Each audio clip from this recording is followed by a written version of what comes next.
ನಮಸ್ಕಾರ, welcome to Dhanya's blogs in Kannada. ಎಲ್ಲರೂ ಹೇಗಿದ್ದೀರಾ? ಐ ಹೋಪ್ ಎಲ್ಲರೂ ಚೆನ್ನಾಗಿದ್ದೀರಾ ಅಂತ ಅಂದ್ಕೊಂಡಿದ್ದೀನಿ. ಈ ವ್ಲಾಗ್ ಬಂದು ಅಂಗಾರಕ ಚತುರ್ಥಿ ಇತ್ತಲ್ವ, ಆವತ್ತಿನ ವ್ಲಾಗ್ ಆಗಿರುತ್ತೆ. ಸೊ ಇವತ್ತಿನ ಒಂದು ದಿನ ತುಂಬ ವಿಶೇಷವಾಗಿ ಹೋಯಿತು ಅಂತಲೇ ಹೇಳ್ಬೋದು. ನಾನು ಇಷ್ಟಪಟ್ಟಂತಹ ಒಂದು ಗಿಫ್ಟ್ ನನಗೆ ಸಿಕ್ಕಿದೆ ಅಂತಲೇ ಹೇಳ್ಬೋದು. ಸೊ ಆ ಗಿಫ್ಟ್ ಏನು ಅಂತ ಹೇಳಿ ಗೊತ್ತಾಗಬೇಕು ಅಂದರೆ ಪ್ಲೀಸ್ ವಿಡಿಯೋನ ಸ್ಕಿಪ್ ಮಾಡದೆ ಕೊನೆವರೆಗೆ ನೋಡಿ. ಹಾಗೆ ಯಾರಾದರೂ ನನ್ನ ಚಾನಲ್ಗೆ ಸಬ್ಸ್ಕ್ರೈಬ್ ಮಾಡ್ಕೊಂಡಿಲ್ಲ ಅಂದರೆ ಪ್ಲೀಸ್ ಚಾನಲ್ಗೊಂದು ಸಬ್ಸ್ಕ್ರೈಬ್ ಮಾಡಿಕೊಂಡು ವೀಡಿಯೋಸ್ಗಳಿಗೆ ಹೈಪ್ ಪಾಯಿಂಟನ್ನು ಕೊಟ್ಟು ಸಪೋರ್ಟ್ ಮಾಡಿ ಎಲ್ಲರೂ ಅಂತ ಕೇಳ್ಕೊಳ್ತೀನಿ.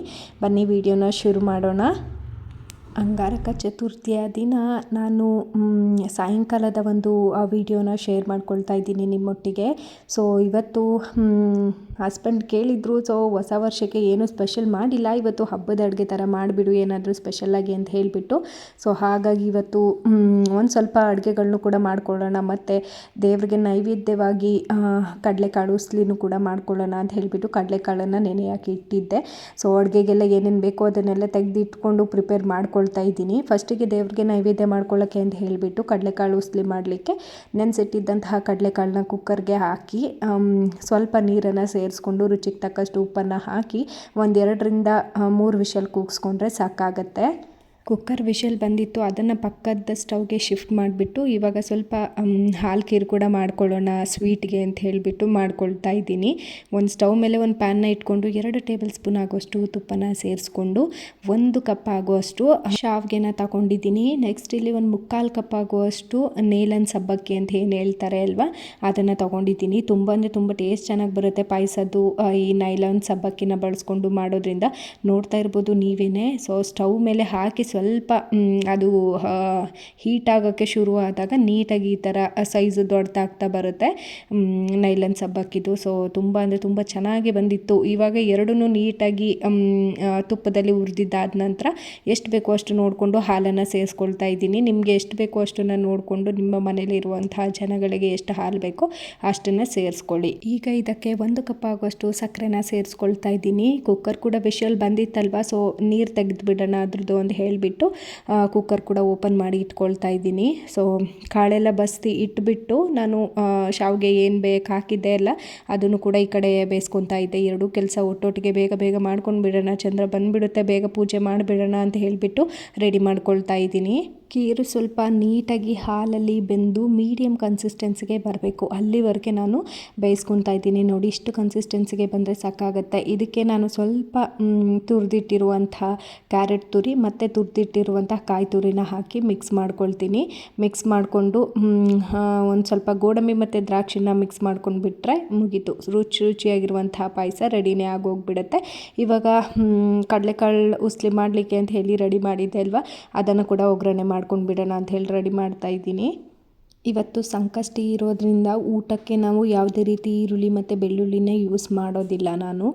ಸೊ ಕಡಲೆಕಾಳು ಉಸ್ಲಿ ರೆಸಿಪಿನ ನಾನು ಫಸ್ಟೇ ಶೇರ್ ಮಾಡಿರೋದ್ರಿಂದ ಇನ್ನೊಂದು ಸರ್ತಿ ಏನು ಎಕ್ಸ್ಪ್ಲೇನ್ ಮಾಡೋಕ್ಕೆ ಹೋಗ್ತಾ ಇಲ್ಲ.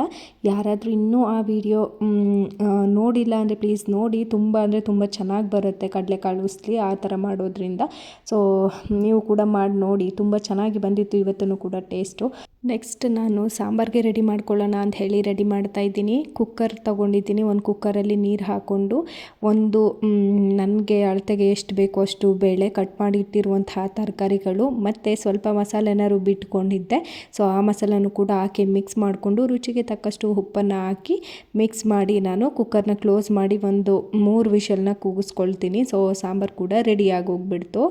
ಸೊ ಅಡುಗೆ ಮಾಡ್ತಾಯಿದ್ರು ಕೂಡ ಚಂದ್ರ ಬಂತ ಅಂತ 25 ಸತಿ ಇಣ್ಕಿ ನೋಡೋದೇ ಆಗಿತ್ತು ಕಿಟಕಿಯಿಂದ ನಾನು.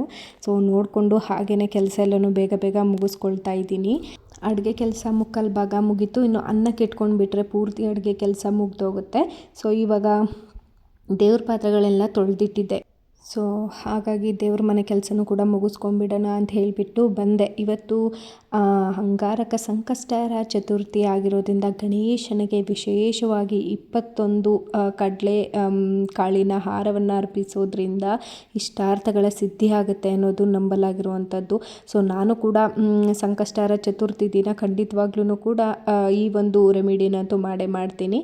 ಸೊ ನಾನು ಏನು ಕಡಲೆಕಾಳು ಉಸ್ಲಿ ಮಾಡಲಿಕ್ಕೆ ಅಂತ ಹೇಳಿ ನೆನೆಸಿಟ್ಟಿದ್ನೋ, ಸೊ ಅದರಲ್ಲೇ ಕೂಡ 21 ಕಡಲೆಕಾಳನ್ನು ತಗೊಂಡು ನಾನು ಪೋಣಿಸ್ಲಿಕ್ಕೆ ರೆಡಿ ಮಾಡ್ಕೊಳ್ತಾ ಇದ್ದೀನಿ.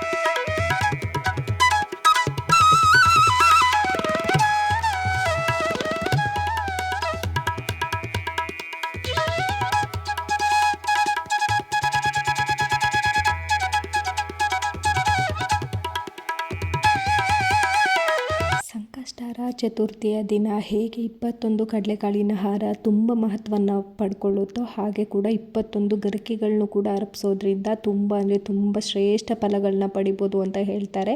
ಹಾಗಾಗಿ ನಾನು ಕೂಡ 21 ಗರಿಕೆಗಳನ್ನ ಎಣಿಸಿ ಕಟ್ಟಿ ಇಟ್ಕೊಳ್ತಾ ಇದ್ದೀನಿ.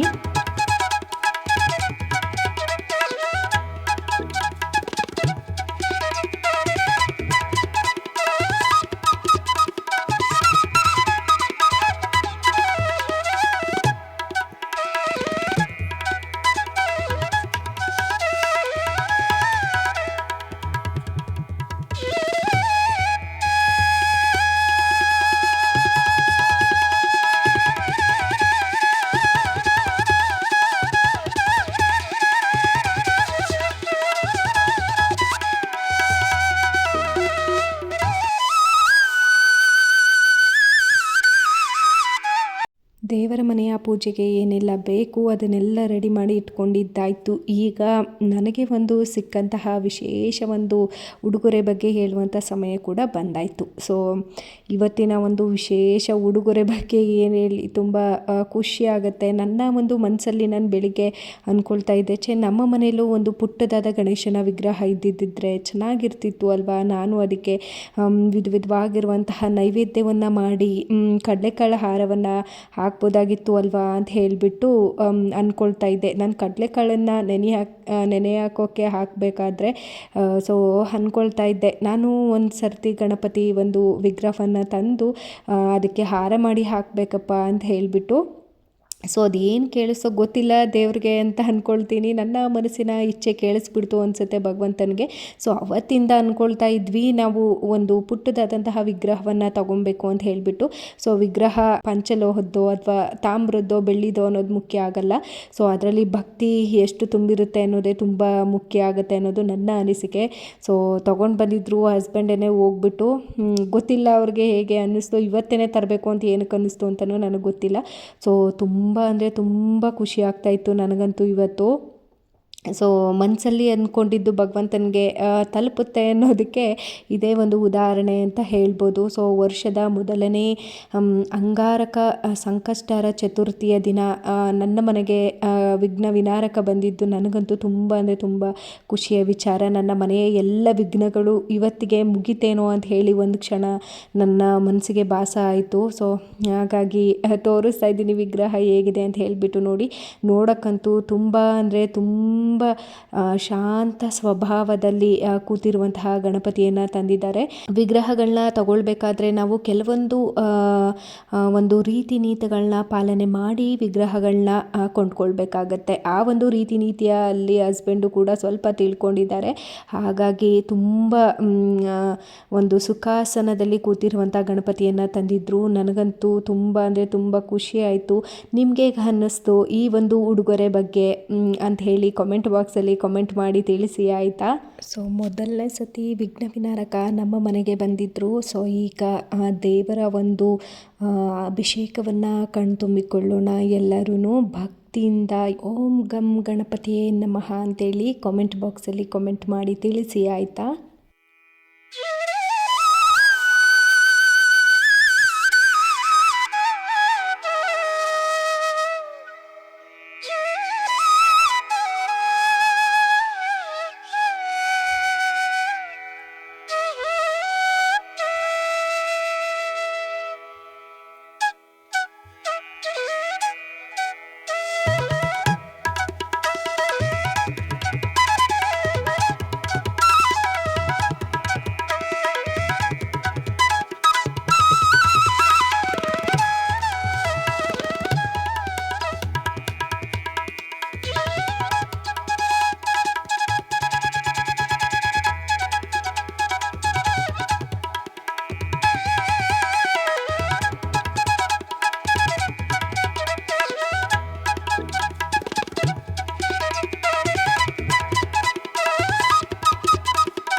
ಅಭಿಷೇಕವನ್ನು ಮಾಡಿ ಕಂಪ್ಲೀಟಾಗಿ ಇನ್ನೊಂದು ಸತಿ ವಾಶ್ ಮಾಡಿಕೊಂಡು ವಿಗ್ರಹ ಎಲ್ಲನೂ ನೀಟಾಗಿ ಒರೆಸ್ಕೊಂಡು ಅರಿಶಿನ ಕುಂಕುಮವನ್ನು ಇಟ್ಟು ಇವಾಗ ಗಣಪತಿಯನ್ನು ಮತ್ತೆ ಅಲಂಕಾರವನ್ನು ಮಾಡ್ಕೊಳ್ತಾ ಇದ್ದೀನಿ. ವಿಗ್ರಹ ಎಲ್ಲ ತೊಳೆದು ನೀಟಾಗಿ ಮತ್ತೆ ಭಕ್ತಿಯಿಂದ ವಿಘ್ನ ವಿನಾಯಕನ ಹತ್ರ ಪ್ರಾರ್ಥನೆಯನ್ನು ಮಾಡಿಕೊಂಡು ಈಗ ಅಲಂಕಾರವನ್ನು ಶುರು ಮಾಡ್ತಾ ಇದ್ದೀನಿ. ನಾನು ಏನು ಮಾಡಿ ಇಟ್ಕೊಂಡಿದ್ದೆಲ್ಲ ಕಡಲೆಕಾಳಿನ ಹಾರ 21 ಗರಿಕೆ ಹೂಗಳಿಂದ ಅಲಂಕಾರವನ್ನು ಮಾಡಿ ಗಣೇಶನಿಗೆ ಪೂಜೆಯನ್ನು ಪ್ರಾರಂಭವನ್ನು ಮಾಡ್ತಾ ಇದ್ದೀನಿ. ಸೊ ಭಕ್ತಿಯಿಂದ ಭಗವಂತನ ನಂಬಿ ಅವರನ್ನು ಆರಾಧನೆಯನ್ನು ಮಾಡಿದ್ರೆ ಭಗವಂತ ಒಂದಲ್ಲ ಒಂದು ದಿನ ನಮಗೆ ಒಲಿತಾರೆ, ಒಂದಲ್ಲ ಒಂದು ಕಡೆಯಿಂದ ಸೂಚನೆ ಕೊಡ್ತಾರೆ. ನೀವು ಸೂಕ್ಷ್ಮವಾಗಿ ಗಮನಿಸಿ. ಈ ಒಂದು ಅಂಗಾರಕ ಚತುರ್ಥಿಯ ದಿನ ಗಣೇಶ ನನಗೂ ಕೂಡ ಒಂದು ವರವನ್ನು ಕೊಟ್ಟರು. ಅದು ಯಾವ ರೀತಿಯ ವರ ಅಂತ ಹೇಳಿಬಿಟ್ಟು ನೀವು ನನಗೆ ಕಾಮೆಂಟ್ ಮಾಡಿ ತಿಳಿಸಿ. ಹೂ ಪ್ರಸಾದ ಕೊಟ್ಟರು ಅಥವಾ ಗರಿಕೆ ಪ್ರಸಾದನ ಅಥವಾ ಒಂದು ಏನು ಕಡಲೆಕಾಳಿನ ಹಾರವನ್ನು ಹಾಕಿದ್ದೆ ಅಲ್ಲ ಆ ಒಂದು ಪ್ರಸಾದ ಸಿಗ್ತಾ ನನಗೆ ಅಂತ ಹೇಳಿಬಿಟ್ಟು ಕಾಮೆಂಟ್ ಬಾಕ್ಸಲ್ಲಿ ಕಾಮೆಂಟ್ ಮಾಡಿ ತಿಳಿಸಿ ಆಯಿತಾ.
ಪೂಜೆ ಎಲ್ಲ ಮುಗಿಸ್ಕೊಂಡು 108 ಸರ್ತಿ ನಾನು ಗಣಪತಿಯ ಒಂದು ಸ್ತೋತ್ರವನ್ನು ಕೂಡ ಪಾರಾಯಣ ಮಾಡೋಕ್ಕೆ ಶುರು ಮಾಡಿದೆ. ಸೊ ಭಗವಂತನ ತಲೆ ಮೇಲಿನ ಹೂವಿನ ಪ್ರಸಾದ ನನ್ನ ಮಡಿಲಿಗೆ ತುಂಬ ಅಂದರೆ ತುಂಬ ಖುಷಿಯಾಯಿತು ನನಗೆ ಇವತ್ತು. ಒಂದು ಭಗವಂತನ ಕೃಪಾ ಕಟಾಕ್ಷ ಯಾವಾಗ ಇರುತ್ತೆ ನೋಡಿ ನಮ್ಮ ಮೇಲೆ, ಆವಾಗ ನಾವು ಮಾಡುವಂಥ ಕೆಲಸದಲ್ಲಿ ಜಯ ಸಿಗುವಂಥದ್ದು. ಸೊ ನನಗಂತೂ ತುಂಬ ಅಂದರೆ ತುಂಬ ನೆಮ್ಮದಿ ಸಮಾಧಾನದಿಂದ ಪೂಜೆಯನ್ನು ಮುಗಿಸಿ ಸ್ತೋತ್ರ ಎಲ್ಲನೂ ಪಠನೆ ಮಾಡಿ ಮುಗಿಸಿದ್ದೆ. ಸ್ವಲ್ಪ ಹೊತ್ತು ಪೂಜೆ ಎಲ್ಲ ಮುಗಿಸಿ ಕೂತ್ಕೊಂಡು ವೇಟ್ ಮಾಡ್ತಾ ಇದ್ದೆ. ಸೊ ನಾನು ಕೂಡ ಇವತ್ತು ಅನ್ನವನ್ನು ಸೇವನೆ ಮಾಡೋದಿಲ್ಲ, ಹಾಗಾಗಿ ಚಪಾತಿ ಕೂಡ ಮಾಡಿಬಿಡೋಣ ಅಂತ ಹೇಳಿಬಿಟ್ಟು ಸಾಂಬಾರಿಗೆ ಒಗ್ಗರಣೆ ಎಲ್ಲ ಕೊಟ್ಟುಬಿಟ್ಟು ಆಮೇಲೆ ಚಪಾತಿನೆಲ್ಲ ಒತ್ತಿ ಇಟ್ಕೊಂಡು ರೆಡಿ ಮಾಡಿ ಇಟ್ಟೆ. ನಾನು ಎಷ್ಟೇ ಚೆನ್ನಾಗಿ ಪೂಜೆ ಮಾಡಿದ್ರೂ ಚಿನ್ನಮ್ಮ ಯಾವಾಗ್ಲೂ ಅವಳು ಧೂಪ ಹಾಕಿದ್ರೇ ಅವಳಿಗೆ ಸಮಾಧಾನ. ಸೊ ಹಾಗಾಗಿ ನಾವು ಎಷ್ಟೇ ಗಂಧದ ಕಡ್ಡಿ ಹಚ್ಚಿಟ್ಟಿರಲಿ, ಸೊ ಅವಳದು ಅಂತ ಹೇಳಿ ಹೊಸದಾಗಿ 2 ಗಂಧದ ಕಡ್ಡಿನ ಹಚ್ಕೊಡ್ಲೇಬೇಕು ಅವಳಿಗೆ. ಅದೇನು ಅಂತ ಗೊತ್ತಿಲ್ಲ, ಅವಳಿಗೆ ಅದೇನೇ ಸಮಾಧಾನ. ಸೊ ಅವಳು ಖುಷಿ ಆಗಬೇಡ ಅನ್ನೋದು ಅಂತ ಹೇಳಿಬಿಟ್ಟು ಹಚ್ಕೊಡ್ತಾ ಇದ್ದೀನಿ. ಅವಳು ಕೂಡ ಆರಾಮಾಗಿ ಕೂತ್ಕೊಂಡು ದೇವ್ರದ್ದು ಸ್ತೋತ್ರ ಎಲ್ಲನೂ ಹೇಳಿಕೊಂಡು ಪೂಜೆಯನ್ನು ಮಾಡಿ ಮುಗಿಸಿದ್ಲು. ಇವತ್ತು ಚಂದ್ರೋದಯ 9 ರಿಂದ 9:15 ಒಳಗಡೆ ಆಗ್ಬೋದು ಅಂತ ಹೇಳಿದರು. ಬಟ್ ಟೈಮ್ ನೋಡ್ತಾ ಇರ್ಬೋದು ನೀವು, 10:15 ಆಗಿದೆ ಟೈಮು ಇನ್ನೇನು. ಸೊ ಇವಾಗಲಾದರೂ ಚಂದ್ರ ಬಂದಿದ್ದಾರಾ ನೋಡ್ಕೊಂಬರೋಣ. ಒಂದು 20 ಸತಿ ಚೆಕ್ ಮಾಡಿದ್ದೀನಿ ಗೈಸ್, ಇನ್ನೂ ಬಂದಿರಲಿಲ್ಲ. ಸೊ ನೋಡೋಣ, ಬಂದಿದ್ದಾರೆ, ಚಂದ್ರ ಬಂದರು. ಇವಾಗ ಚಂದ್ರ ದೇವರಿಗೆ ನಮ್ಮ ಒಂದು ಪೂಜೆಯನ್ನು ಅರ್ಪಿಸಿ ಪೂಜೆಯನ್ನು ಸಮಾಪ್ತಿ ಮಾಡುವಂಥ ಸಮಯ. ಬನ್ನಿ ಪೂಜೆ ಮುಗಿಸ್ಬಿಡೋಣ ಇವಾಗ. ಮೊದಲಿಗೆ ಚಂದ್ರನನ್ನು ನೋಡಿಕೊಂಡು ನಿಮ್ಮ ಒಂದು ಏನು ಸಂಕಲ್ಪಕ್ಕೆ ಪೂಜೆ ಮಾಡಿದ್ರಿ ಅದನ್ನೆಲ್ಲ ಭಗವಂತನ ಹತ್ರ ಬೇಡ್ಕೊಂಡ್ಬಿಡಿ ಫಸ್ಟು. ಅದು ಬೇಡ್ಕೊಂಡಾದ ನಂತರ ಕೈಯಲ್ಲಿ ಅಕ್ಷತೆ ಹೂವನ್ನು ಇಟ್ಕೊಂಡು ಚಂದ್ರದೇವರಿಗೆ ಅರ್ಪಿಸ್ಬೇಕು. ಅದು ಕೆಳಗಡೆ ಬಿದ್ದರೂ ಪರವಾಗಿಲ್ಲ, ಪ್ರತಿ ಸರ್ತಿ ನಾನು ಪೂಜೆ ಮಾಡುವಂತಹ ವಿಧಾನ ಹೀಗೆ ಇರುತ್ತೆ ಸಂಕಷ್ಟಿಯ ದಿನ. ಸೊ ಹಾಗಾಗಿ ಅಕ್ಷತೆ ಹೂವನ್ನು ಚಂದ್ರದೇವರಿಗೆ ಹಾಕಿ ಅರ್ಘ್ಯವನ್ನು ಕೊಟ್ಟು ಗಂಧದ ಕಡ್ಡಿಯಿಂದ ಧೂಪವನ್ನು ಹಾಕ್ಕೊಂಡು ಚಂದ್ರದೇವರಿಗೆ ನಿಮ್ಮ ಮನಸ್ಸಿನ ಬೇಡಿಕೆಗಳನ್ನೆಲ್ಲನೂ ಕೂಡ ಹೇಳಿಕೊಂಡು ಚಂದ್ರನನ್ನು ನೋಡಿದ ನಂತರ ಉಪವಾಸ ವ್ರತವನ್ನು ನೀವು ಬಿಡಬಹುದು. ಸಂಕಷ್ಟಿಯ ದಿನ ಯಾವುದೇ ಕಾರಣಕ್ಕೂ ಅನ್ನವನ್ನು ಸೇವಿಸಬಾರ್ದು. ಚಪಾತಿ ರೊಟ್ಟಿ ಈ ಥರ ತಿಂದ್ಕೊಂಡು ಸ್ವಲ್ಪ ಹೊಟ್ಟೆ ತುಂಬನೂ ತಿನ್ನಬಾರ್ದು ಅಂತ ಹೇಳ್ತಾರೆ. ಸ್ವಲ್ಪ ಊಟವನ್ನು ತಿಂದು ಪೂಜೆಯನ್ನು ಮುಗಿಸುವಂಥದ್ದು ಪೂಜೆಗೆ ಒಂದು ವಿಶೇಷ ಫಲವನ್ನು ತಂದುಕೊಡುತ್ತೆ ಅಂತ ಹೇಳ್ಬೋದು. ಸೊ ಇಷ್ಟೇ, ನನ್ನ ಪೂಜೆಯನ್ನು ಕೂಡ ಮುಗಿಸಿ ನನ್ನ ಬೇಡಿಕೆಗಳನ್ನು ಕೂಡ ದೇವ್ರ ಹತ್ರ ಹೇಳಿಬಿಟ್ಟು ಬಂದೆ ಮನೆಗೆ. ಇವಾಗ ಪೂಜೆ ಮುಗಿಸೋ ಅಷ್ಟೊತ್ತಿಗೆ ಆಲ್ಮೋಸ್ಟ್ ಅಲ್ಲಿ 11 ಗಂಟೆ ಆಗಿತ್ತು. ಸೊ ಇವಾಗ ಊಟ ಕೂಡ ಹಾಕ್ಕೊಟ್ಬಿಡೋಣ ಅಂದ್ಬಿಟ್ಟು ಹಾಕ್ಕೊಡ್ತಾ ಇದ್ದೀನಿ. ಹಸ್ಬೆಂಡು ಎಲ್ಲರೂ ಒಟ್ಟಿಗೆ ಊಟ ಮಾಡೋಣ ಅಂತ ಹೇಳಿದ್ರು. ಹಾಗಾಗಿ ಚಿನಿಮಾ ಒಬ್ಳಿಗೆ ಮಾತ್ರನೇ ತಿನ್ನಿಸಿದ್ದೆ ನಾನು ಊಟನ. ಸೊ ಹಾಗಾಗಿ ಇವತ್ತು ಹಬ್ಬದ ಅಡುಗೆ ಥರ ಏನೆಲ್ಲ ಚೂರೇ ಚೂರು ಸ್ಪೆಷಲಾಗಿ ಮಾಡ್ಕೊಂಡಿದ್ದೀನಿ ಅಂತ ಹೇಳ್ಬಿಟ್ಟು ಚುಟ್ಕಾಗಿ ತೋರಿಸ್ತೀನಿ ಬನ್ನಿ. ಚಪಾತಿನ ಮಾಡಿದ್ದೆ, ಅವ್ರಿಗೂ ಚಪಾತಿ ಅಂದರೆ ತುಂಬಾ ಇಷ್ಟ. ಹಾಗಾಗಿ ಅವ್ರಿಗೂ ಒಂದು ಚಪಾತಿ, ಒಂದು ಬೌಲಲ್ಲಿ ಕಡಲೆಕಾಳು ಉಸ್ಲಿ ಮತ್ತು ಮಾಡಿಟ್ಟಿದ್ದಂತಹ ಹಾಲು ಖೀರು ಮತ್ತು ಅನ್ನ ಸಾಂಬಾರು ಇಷ್ಟನ್ನು ಕೂಡ ಇಟ್ಕೊಂಡು ಊಟಕ್ಕೆ ರೆಡಿ ಮಾಡ್ಕೊಳ್ತಾ ಇದ್ದೀನಿ. ಸೊ ಇನ್ನು ವ್ಲಾಗ್ ಕೂಡ ಇಲ್ಲೇ ಎಂಡ್ ಮಾಡ್ತೀನಿ. ನನ್ನ ವ್ಲಾಗ್ ಇಷ್ಟ ಆಗಿದ್ದರೆ ಗೊತ್ತಲ್ಲ, ಪ್ಲೀಸ್ ವಿಡಿಯೋಗೆ ಹೈಪ್ ಮಾಡಿ, ಹಾಗೆ ಚಾನಲ್ಗೆ ಸಬ್ಸ್ಕ್ರೈಬ್ ಮಾಡ್ಕೊಳ್ಳಿ. ನಾನು ಸಿಗ್ತೀನಿ ನೆಕ್ಸ್ಟ್ ವೀಡಿಯೋದಲ್ಲಿ. ಅಲ್ಲಿವರೆಗೂ ಟೇಕ್ ಕೇರ್, ಬಾಯ್ ಬಾಯ್ ಎಲ್ರಿಗೂ.